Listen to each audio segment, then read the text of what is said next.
Hey all, and welcome back to another episode of There's Danger Here. I'm Leilani, And I'm Sam. and today we're going to talk about a pretty famous experiment that was once used as the golden standard. Um, and this experiment can be a necessary part of science. It's how hypotheses are proved or disproved. And for this case, scientific methodology, the goal, the experiment examined how situational variables affect people's behavior and reactions. The method, psychology professor Philip Zimbardo led a team that recruited 24 male students from the local community. The students were randomly assigned to be prisoners or guards in a mock prison in the basement of a university psychology building. The guards were given uniforms and told to prevent the prisoners from escaping. Result: the experiment was cut short after 6 days due to the extreme behaviors of the participants. The guards became cruel and sadistic, while prisoners became depressed and hopeless. Zimbardo concluded that the experiment showed how, quote, ordinary college students could do terrible things, end quote. And so, what happens when it all goes wrong, when the ethics of the experiment are non existent? Welcome to the Stanford Experiment. Ooh, yeah, I remember this one in college psychology class. It was one that I think it's in the 101 class, probably. It's maybe the step above 102 Yeah. psychology, but I just remember being like, yeah, that makes total sense. I remember hearing about this a ton, and it's really funny because I had actually started this, um, I was writing about the Stanford Experiment. Bought a couple books about the Stanford Experiment and was, reading them to do research, and I talked on the phone with Derek, actually, and he goes, "You know that there's a documentary coming out about this?" I was like, "No, there's what?" I had no idea, no idea, and it was just recently on, last week, and I watched it, and of course, I was like, if they're putting it on now and we've done all this, there's a plot twist in here somewhere. Oh, yeah, And for there sure. is. So it's more doctrine than genuine. And when you get to it and you hear the guys talk about it, I'm like, oh my goodness, that makes so much sense Yeah. on how this failed so quickly. Oh, I'm sure Because that 6 days doesn't feel like six much. 6 days seems really quick. I Hmm. mean, I know you're going to get into the detail, but they were they lived there Hmm. 24/7, Hmm. right? So Yep. 6 days, I guess you do maybe try to take on your environment a little bit. I'm trying to think of when I went to volleyball camp or whatever, you start to try to be a little bit like the girls that you're meeting for the first time or Hmm. whatever it is, but 6 days is not even a week long No. and you've changed your personality. Yeah. Seems pretty wild. Yep. So let's talk about it. Yeah. By the time the experiment was set to take place, prisons had become a systemic part of most countries, particularly the US, but had a long history of corruption and brutality, creating more monsters rather than reforming individuals. Again, this is why I wanted to talk about it, Yeah. because we're big into the prison things. Oh, yeah. By the 1960s, riots plagued the overcrowded prisons in the US. Many were in response to the brutal and inhumane treatment of prisoners. Also, by the late 1960s, America's involvement in Vietnam was at a peak. In the US, the protests for US involvement were underway.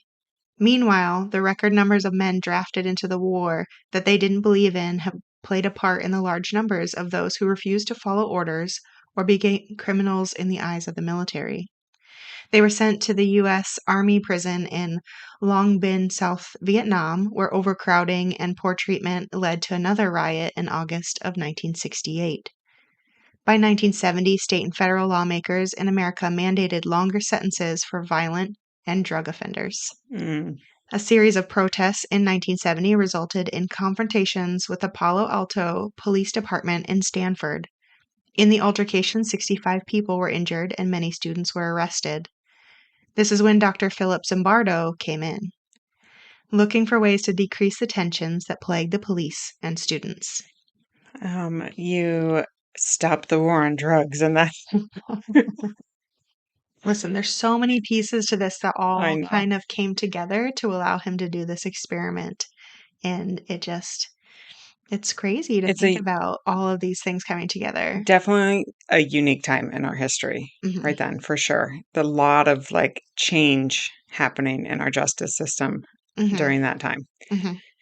And I didn't realize until I read some of this information that some of the guys that either refused to obey orders or whatever were put in South Vietnam, like a prison there. I didn't know that. I know I was gonna say, I like, had mention that because I was blown away by that, mhm. but then I was like, maybe I just heard you wrong. Like, No, that's, no. yeah, So it makes me wonder because I was trying to kind of get into it and I couldn't because I would think that if it was over here and they're like conscientious objectors and stuff like that, then they would have gone to prison here.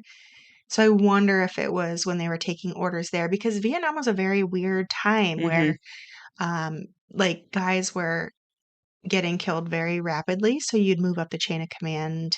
And there's a lot of veterans, not to get into this too much, but there's a lot of veteran stories that are frightening where they be like, oh, yeah, a lieutenant told us to do something and we didn't want to. So the lieutenant disappeared and you'll never hear from him again. And yeah. like, that's black on black violence. That's very dangerous. I Where mean, they were just, they're like, yeah, we're not going to do that. And so their leadership, if they gave a bad order and somebody died, well, then they were taken care of too. yeah, I have a long story of which we won't get into today, but uh, a long lost uncle that just sort of popped up out of nowhere within the last like 10 years. Hmm. And he fought in Vietnam and he actually was dishonorably discharged because he had a lieutenant who was 21 Hmm. and he was 18. Hmm. And they said, we're going to go into this village and we're going to do all of these horrible things. And he didn't say no because he was like, I was a boy, Hmm. I was a child and I was being led by another child. And so I just listened to him.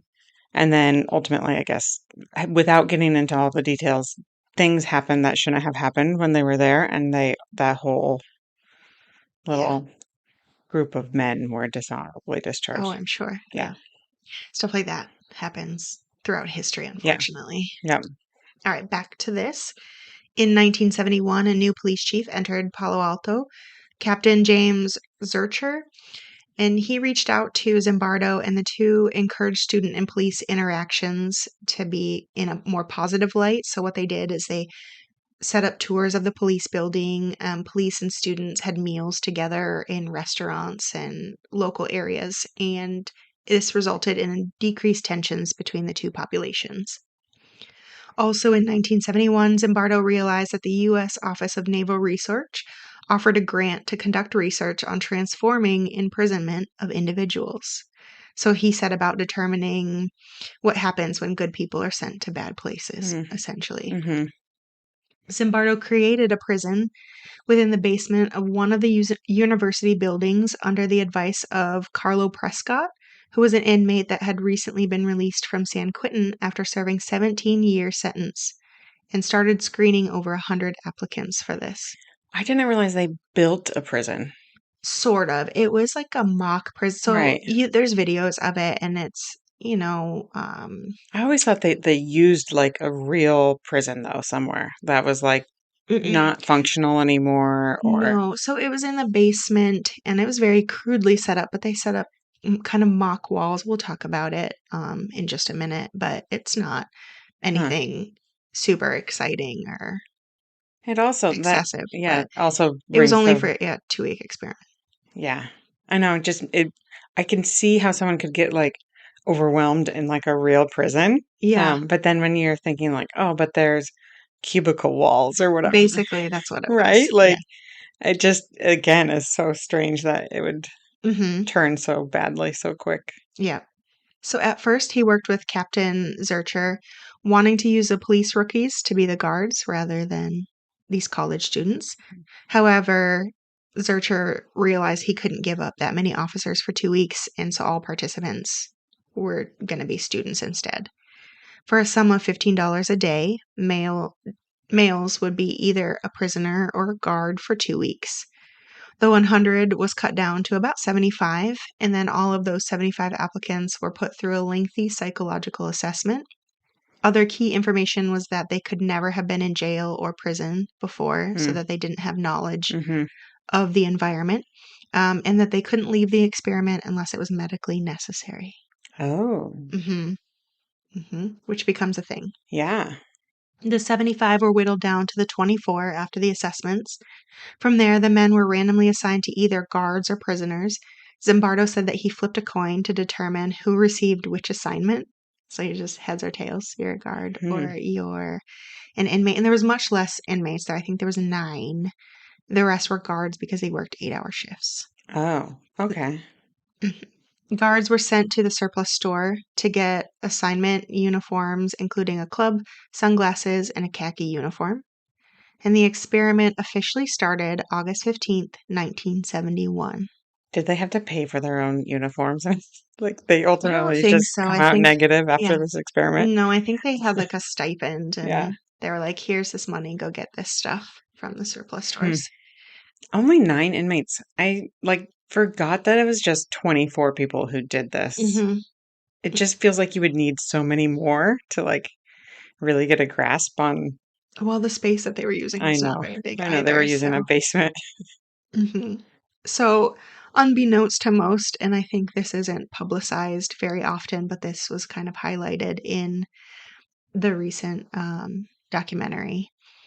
Prior to the official day 1, the guards were given a full day of training, Oh. and that's never talked about. So they were told what to do and how to act. Zimbardo was telling guards to make the inmates feel powerless. Examples of how to control people that were the inmates, and these examples, quote unquote examples, were used almost to the letter of what he said to do. Hmm. However, no physical violence was allowed to occur. Among the guards was a kid named Ken Cotter, who, after listening to the information on day 0, decided he didn't want to do it. Ken felt like they were being pushed into a certain way of acting, which felt insincere. And so he was like, I'm not Hmm. participating in this. This is acting. This isn't an actual experiment. Right. I mean, at the same time, prison guards are going to get training. So they should have, if I were to go back in hindsight, do this again, I would say they should have like had someone who actually trains prison guards come in and train them in a very condensed version. hmm Like maybe not give them scripts Yeah. like of this is what you should say and whatnot. But like, if a inmate asked to leave his cell or whatever, and you have to whatever it is, get 2 guards or, hmm just give them a brief training on like the policies and procedures that you're hmm gonna expect them to do. But um I think some training is necessary, but it's the like I think it was more that the scripting and that they yeah, used exactly what the scripting said as the punishments that they end up doling out later. Because really, their only information, it wasn't that they're supposed to be these good professional guards. It was that, like, this is your job. You're supposed to watch these guys. Don't let them escape. yeah, Those are your rules. That's supposed to be the rules of the experiment. right, It wasn't supposed to be, inflict punishment or, try and break them right. mentally. Mind control Mm-mm. and yeah, Mhm. yeah, Because they wanted to see how people would act in power, in positions of right, power versus powerless, right. essentially. Um, oh, like I just said. So Zimbardo was telling the guards to make the inmates feel powerless. Let's see what else. The guards, unlike prisoners, served 8-hour shifts and got to go home after each shift, whereas the inmates stayed the full Mhm. time. They thought that that would be more realistic. And in addition, David Jaffe, an undergraduate who had completed a project on the psychology of imprisonment, was designated as a warden. The superintendent of this quote unquote prison was, of course, played by none other than Philip Zimbardo, so he was there the whole time. During day 0, the guards also came up with 17 rules in which included addressing the inmates by their assigned numbers rather than their names, that they had to be silent during meals, and addressing the guards as, quote, Mr. Correctional Officer, end quote. And those are just a few of the Mhm. 17, obviously.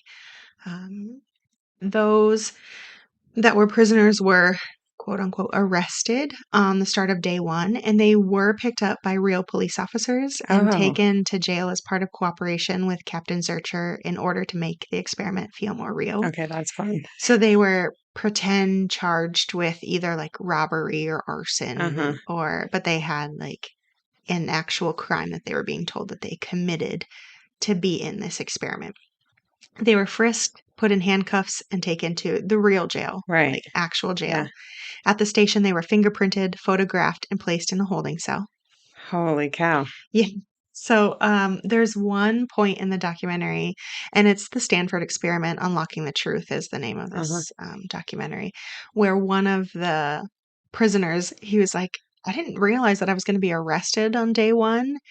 And it was actual police officers that come into your house, knocking on the door, putting you in cuffs in front of everybody. And he said that he just wanted to scream out to the neighborhood, like, this is just an experiment. Right. This isn't real. It's not Like, real. not really getting arrested, which that's fair. This, 100% fair. like, well, that's embarrassing. I You signed up better for this hope that experiment. like the rumors are that your friends can spread as like that was fake are stronger than the rumors that crazy old Karen next door is like, hey, he got Arrested. arrested. Yep. Like, I'm like, how? Oh, that's I terrible. know. Also, you're getting put in the system. Mm-hmm. You're getting a mugshot. You're getting your fingerprints. Who knows if they keep them or not? I don't But think they did. And it was in the 70s, so it's not electronic. yeah, I guess Everything's it's a little paper. different. Yeah. Okay. Mhm. So when the experiment was ready, they were then blindfolded and taken to the prison location, which was in the basement of Jordan Hall. From there, they were stripped and searched, deloused, and given smocks with the numbers that assigned them. Mm, Mhm. They were also given a nylon to put over their head to simulate having shaved heads, which I didn't look up to see if they used to shave their heads in prison, but they don't now. right. At least most states don't. I don't know. In It Te- seems like a silly detail. yeah, in Texas, there is like if you look up their death row inmates, all of them have shaved heads. So I think when they first arrived, they might actually still get their head shaved, but I don't think every state does it. And I thought that's a weird thing to do. But again, a lot of these guys were, it's the 70s, so they have long hair and Right.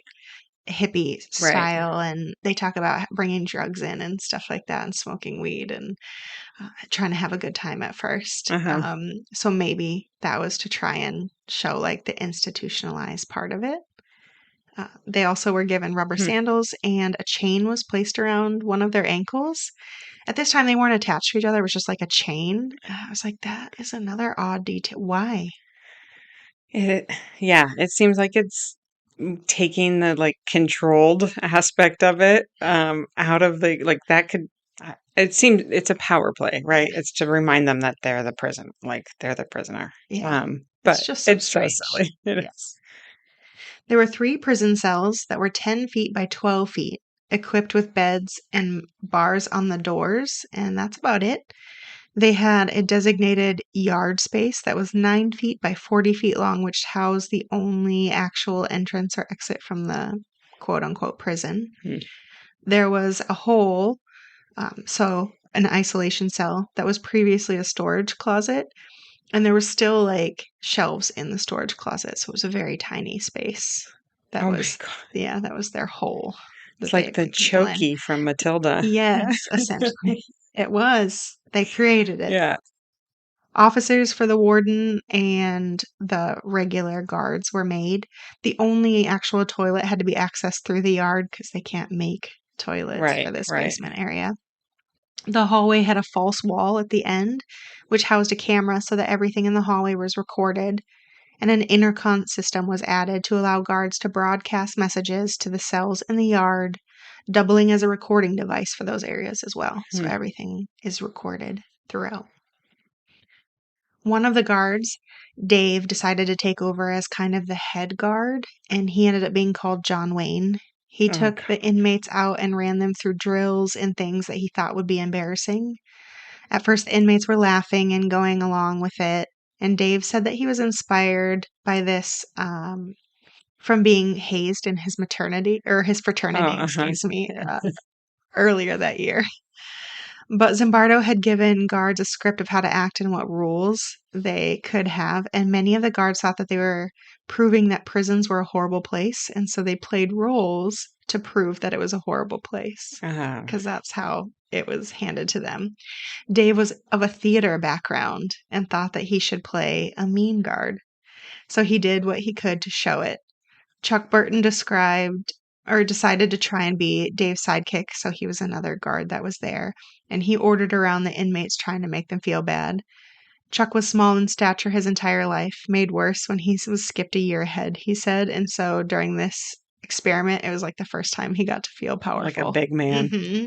I mean, I am hearing this, like, thinking critically for the first time, honestly, and it's like, yeah, okay, it's gotta fail. Of course it does. Yeah, because it's, they're acting, as we've been saying, Yeah. like, prison guards do not go into their office and sit in their lunchroom and go, "Hey, I'm gonna be the mean guard today, and can you be my sidekick? Hmm. I'm gonna go by John Wayne.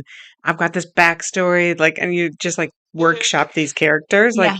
yeah, sure, maybe there are people like that, Yeah. but you're not, like, attempting to be that. It's, like, Hmm. innate in your Hmm. personality and who you are, but Yeah. And I think the guy who plays this John Wayne character, he got the nickname because he had like a southern accent that he picked up for this role. Like he didn't even. oh, man, But again, it's that's the not role of how a it was. lifetime for him. Yeah, that's not how it was presented to society. It was presented as a Right, blind study, right, not that they were being told things in the background. And many of these kids afterwards, the guards, they said that if they weren't doing enough, they were like, they were taken into the back by the warden or the superintendent. And they're like, "You're not really participating." right, And like, like, oh, amp it up a yeah. bit. Hmm. Yeah, Without completely just all out saying, like, you need to do this. And again, it was like the Vietnam area. And so the guys really thought that they were trying to prove that prisons were a horrible system. And so that's mhm, what they were doing. They were right. playing a part. Um, Again, not all the officers acted the way Zimbardo wanted. John, one of the boys, um, he would bring in joints and he tried to lighten up the situation. And he was taken aside by Zimbardo's assistant again and told that others could see that he wasn't acting tough, that he was just on the sideline. So he was told that all of the guards needed to act worse to see what that does to innocent people. Oh my gosh. Hmm. I'm just trying to remember, like, This is not what we were I told was gonna back say in I was gonna college. say None of that it was brought up. wouldn't be shocking if, like, I just didn't pay attention to the part of the lesson at the end where they're like, "Turns out that this was all just a bunch of crap." But, I don't remember any of that. I just remember being told, "This is a study that proves that when you Hmm. put someone in a powerful position, they just all of a sudden take on that role, Hmm. and they are convinced that that's who they are, and then if you tell someone you're, like, the low end of the stick there, and you're like, they're gonna believe it, and they're gonna become that," and Hmm. I just was like, "Whoa, Yeah, that's that's incredible. What a like, duh." Like, it just made sense to you. But now it's funny, I'm like, "Man, I either really just tuned that part out, that this is all just, like, mm, bullshit, yeah. or this is all new It's all new. information." It's Yeah. all new information.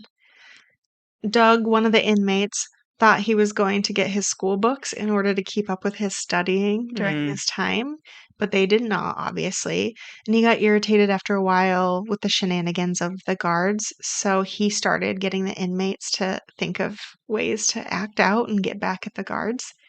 One man said that he realized that the doors opened inwards, so he convinced everyone to block the doors with their Oh mattresses my to just god. like get back. They're like, "All right, well, Right, you're gonna make us do push-ups and ridiculous things. Well, you right. can't even come in my room." Yeah. The guards who were meant to maintain order then had to take the mattresses and the beds, and they ripped all of their so the inmates like ripped all their numbers off and threw them into the hallway, and they're like, "We're not doing this." And in response, the guards took their smocks, meaning that the men were now naked. Oh my So it gosh. did get ridiculous really fast because they didn't know how to maintain order because they're Yeah. just college kids.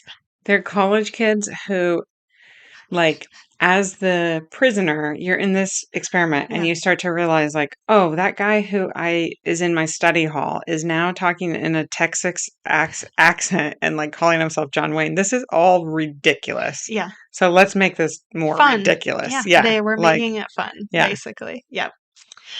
So in response to this, they were then chained and like by pairs with their ankles using those chains. So now they're like two by two. Naked stuff. Yep. Still naked. Oh my So this God. is when they found that there were screw loose in the sockets in their cells. So they slowly like were undoing these Oh, screws, one of the guys said, and he used it to unlock their prison doors in an oh, attempt to quote unquote escape. escape. Yeah.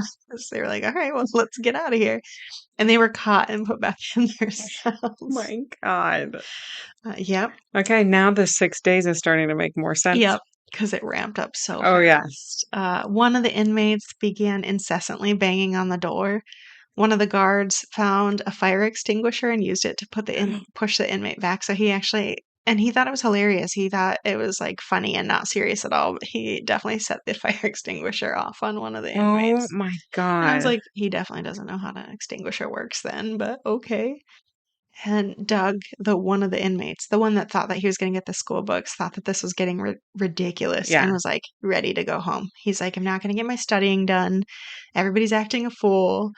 This isn't fun anymore. Like, how do I leave? Can I leave now? Well, if you remember in the He has to beginning, have a medical emergency. medical Oh my God. necessity, right? That's when you start faking a seizure. So that's when Zimbardo pulled Doug out and told him that he was the leader of the rebellion and he definitely couldn't leave because it was making things exciting in Oh, there. Of this, Doug says that he started to feel bad about everything that was happening. So when he was sent back in, Doug was sent to the hole for his actions and he was thrown in and he pretended to like lose it. I mean, he was like really upset because he realized he wasn't going to be allowed out of this experiment very easily. So he realized he had to act as if he was in real distress in order to get out, yeah. and that he had to keep it up in order to be released. And so he like was put in the hole, and there's videos of this, and he's like screaming, and he's like, my skin's on fire, and I can't do this, and he's just nonstop screaming. And so they brought in Teresa, his girlfriend at the time, and she was also a psychology major. And she was like, nope, he's definitely really having some Yeah. issues. He needs to go. And so they finally pulled him out. And she did it because she was like, he clearly doesn't want to be here. Right. I mean, I'm just thinking, like, It's if like, my that's a good boyfriend, girlfriend. yeah, if my boyfriend, like, called me in or I got called into this place that he had agreed to do an experiment and he's sitting there, even if, like, he winks at me, but he's, like, sitting there, like, losing his shit, I would do everything I could to get him out of there. Yeah. Be like, oh, yeah, This is he, real. Yeah. yeah, it's time to go. Yeah. Um, So they brought in Clay, a replacement man, and he was sent into the experiment, deloused, given a smock and an ankle chain as well. So they still had their 9 they had their people. backup. Yeah, hmm They had a few backups, it sound like, of both inmates and it makes sense. prisoners. Yeah. The inmates were then sleep deprived. They were woken up at 2 and then 4, and then the guards would make them do things like push ups and sit ups and sing and do anything else that they could think of for punishment. Because again, this is all hands off stuff that they have to do. Mm-hmm. At 6, they were then woken up again for count and instructions from the guards. They had to recite prison rules before beginning more exercises. Clay was a prior merchant marine, and he came in and thought the experiment was absolutely ridiculous. Oh, yeah. He was not is quite as young as the other guys. And He was like, like, this is so dumb. yeah. So he thought about, well, how do I get out Oh, immediately? And decided on a hunger strike. there you go. To which the guards weren't sure how to react. And Clay says at one point they tried to shove food in his mouth, and then at another, they just sling insults at him the whole time. And Right. like, I think at one point they're like, I'm going to shove this up your ass if you don't eat it. Like it's going in one way or the other. Mm-hmm. And he's just sitting there, just Okay. in it. He looks like he's trying not to laugh. I don't know if he really was like in any sort of way, but he just is just Uh-huh. there, like, okay, Right. like, what are you going to do Right. about this? When that failed, he was also placed in the hole, and the guards had people pound on the door of Clay's cell to try and like bother him so that he didn't get any comfort while he was in the hole. Oh my God. I Mhm. mean, this is pretty wild. It is. Like, It is, and it's not how things would be done in real life, which no. I mean is part of the blind part, but you don't know that in the background they're like, amp it up. Right. Uh, on the 3rd day, the only thing to change was that visits were added. The prisoners were allowed 1 hour visit time, which was non contact, as if they were in a real prison. After which, the men were chained together and their heads covered with bags. The pretense for this was that they were worried about a potential breakout because everybody was complaining to whoever was visiting, like, this is ridiculous and awful, and I don't want to be here. And so then they thought that somebody was going to come into the basement and break out the guys. And so they actually took them to the fifth floor of Jordan Hall, and they remained there for 3 hours before finally being allowed to Oh go back down my to the basement. gosh. Yeah, at one point it even says that they had dismantled like the basement really quickly to make it look like they had left in case one of their friends did try to break them out. They'd be like, "Oh, they're already gone." Oh my And then they God. had to put it back together and bring them back downstairs. Oh, I can't even comprehend that. And then it also speaks to like the really lame craftsmanship of this place if they're just taking it down in 3 hours and putting it back up. Yep. Like pretty sad. Yeah. On day 4, another visit was scheduled along with a Catholic priest. The priest arrived in the morning talking with all the prisoners, which of course is recorded. This priest had worked with prisons, like real prisons, before, and Zimbardo likely hoped to keep the simulation as realistic as possible. But at the end of the visitation, he talked about his concern for the actual welfare of the prisoners in this experiment, in which he explained that one of the inmates expressed complaints of constant headaches from the sleep Right. deprivation and stuff Yeah. like that. The next morning, he went to the hole for refusing to get out of bed, the guy who was complaining of the headaches. And eventually, Zimbardo had him replaced with a reserve prisoner as well. So he was medically deemed that Yeah. he needed to leave. So, I mean, this isn't an experiment so much about like the power dynamics as much as sleep deprivation. yeah, how they can handle it. Yeah. The guards kept trying to think of more and more ways to make the inmates feel less than. So during the night, they were put into sexually inappropriate positions. They made Oh. some of the prisoners quote unquote females and others quote unquote males, having the males pretend to sodomize the females. Oh So, my God. but you think about college age kids and hazing at that Oh time, yeah. that just seems like a drop in the bucket, which is Yeah. sad, but hazing was It's what yeah. intense Yeah. back then. Yeah, still can be It still can if be, but it's it's not. in the right college at the right time. Mhm. But yeah, that's And I think that one of the guards, I can't remember for 100%, but I think that one of them, the one that had gone to the fraternity, had had these ideas because of oh, I'm the sure. hazing. Yeah. And so, again, for him, this is college stuff. Right. This is them just being dumb. It is really dumb. It is Yes. really dumb. I hate that this was sold to me as like such a Hmm. important experiment to learn about. It was sold to all of us. I We were all know. fed a lie, but that feels like history.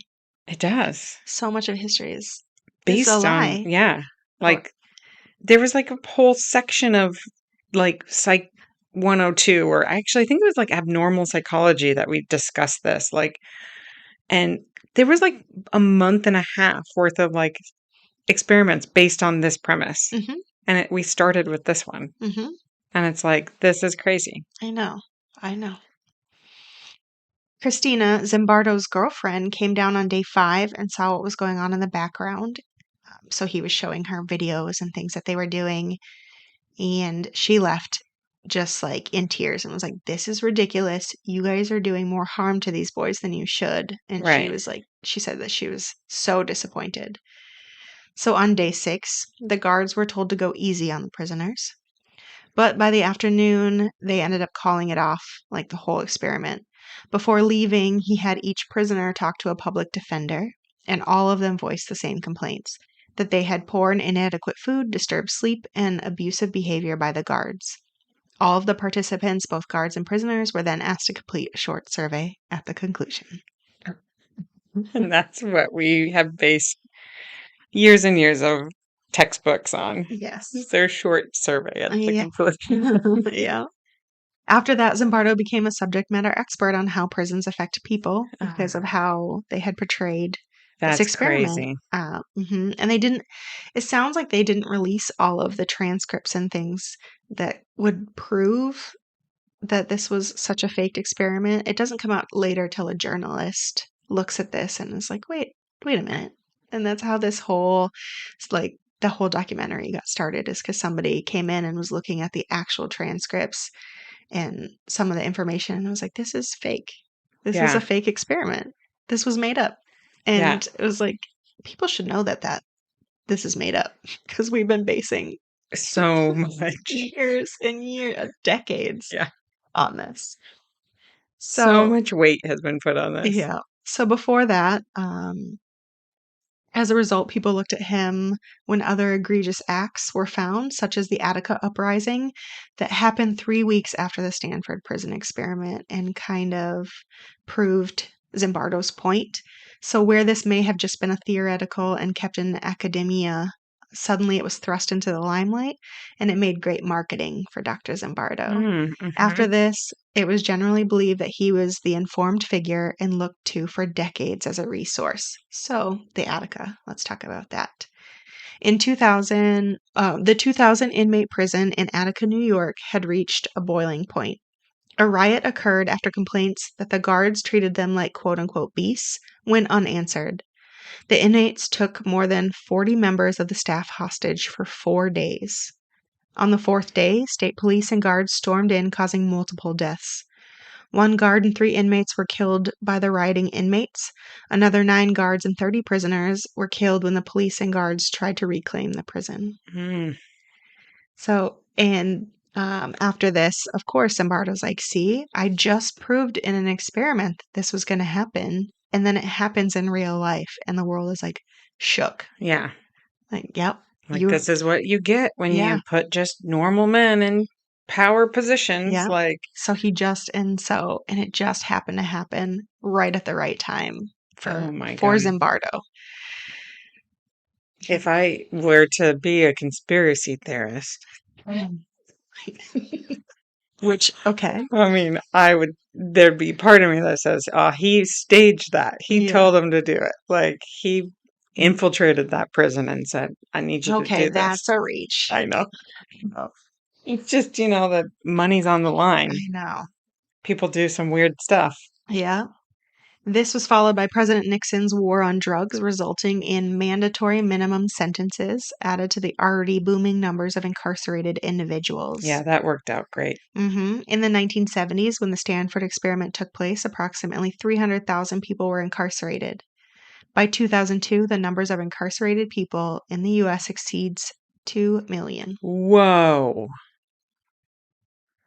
Holy cow. I don't think I've ever heard that before. Yeah. Like, I have 100%, I knew we have the most incarcerated individuals of any nation, or like really anywhere on this planet, like developed, maybe even undeveloped. And I knew that the war on drugs created a huge influx of that, but I did not know we went from 300,000 to over 2 million. And that was in 2002. And so, I mean, overcrowding has continued.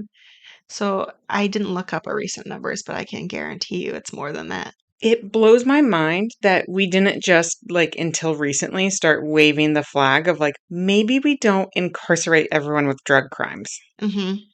Like, And not every state does that.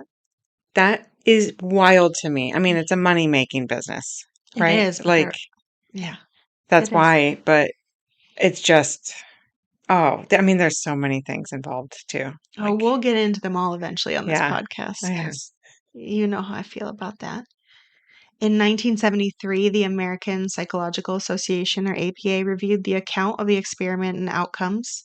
They concluded that no ethical guidelines had been breached, however, there were remaining concerns. This led to the APA establishing a new set of guidelines in which all proposed psychological experiments must be examined by an institutional review board. In turn, quote, the board would be to consider whether the potential benefits of any research justified the risk of physical or psychological harm to participants, end quote. So they did realize that there was something amiss, but it was not unethical, according to them at the time.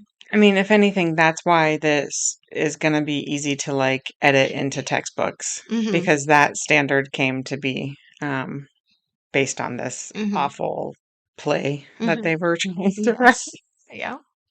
Dr. Zimbardo did a PBS series in 1990 called, quote, Discovering Psychology, quote, adding 3 more episodes in 2001. So he tried to make psychology interesting, and he's definitely making money off of being, an expert Oh, of course. in the field. When Abu Ghraib detention center in Iraq came to the public's attention for the abuse and torture of detainees in 2003, Zimbardo was on the defense of the U.S. military, specifically Staff Sergeant Frederick. After this, Zimbardo wrote a book called The Lucifer Effect to show how good people do horrific things in the right circumstances. So in this case, he talks about how anybody in, these horrible conditions are going to do terrible things. And so, of course, this good man, is going to torture Right. people because he's stuck in this, terrible conditions. I mean, there is maybe it's just because I've been brainwashed to think this now, but that's what I'm calling my education in this subject matter is brainwashing. Hmm. But there is definitely, it feels like some credibility to the fact that if you were to put one person into a group of like a bunch of people who were all about to go break into cars, it's going to be far less likely for that person who is like, I don't really want to do that to speak up and not do it. Like if you're with 6 or 7 other people and that's like what they're doing. Hmm.